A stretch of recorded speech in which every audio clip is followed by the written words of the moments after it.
What's up in the Black Finance family, man? Glad to have you guys in the room. Since we hadn't had a room here in a couple weeks, man, it's good to be back.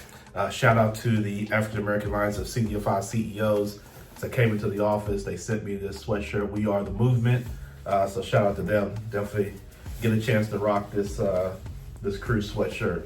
But let's get into the news for this week. So number one, the Fed cuts again. So the Fed cut the policy rate by 25 basis points. So it's now 3.5 to 3.75% at the December meeting.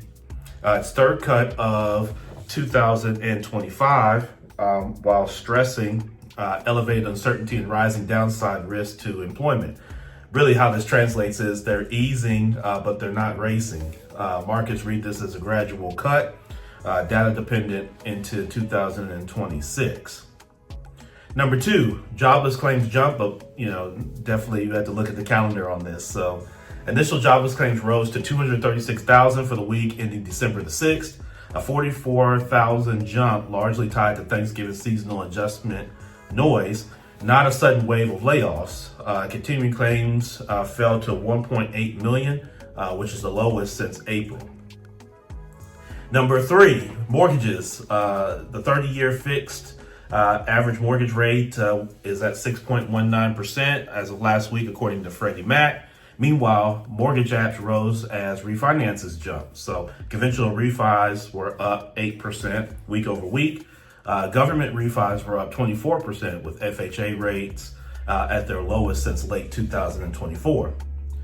Number four, gas. So the national average, so there's been some relief at the pump. AAA's national average is at $2.94 per gallon for regular, down from $3.07 per gallon a month ago and below year ago averages or levels. So you're getting some relief at the pump. Number five, holiday spending. So Cyber Week set records, 44.2 billion online over the Thanksgiving stretch, with Cyber Monday at 14.25 billion with the B alone. The NRF still expects somewhere a little over 1 trillion for November and December retail sales. Amex says its U.S. retail spend rose 9% over the holiday week, led by premium cardholders. Number six, rents are easing in the winter. So the national median rent fell 1% in November and is down 1.1% year over year. The fourth straight month of decline, which is classic winter seasonality, helping affordability at the margin. So seeing some drops in rents. And then last, number seven, the Main Street Pulse, NFIB, the small business optimism rose in November. The share of owners expecting higher real sales jumped 9 points. That's pretty good. Optimism is now above its long run average, though uncertainty also ticked up. Right. So just a quick wrap up. The Fed cut the rate by 25 basis points. Claims spiked on holiday, sort of math. The labor market is cooling but not collapsing.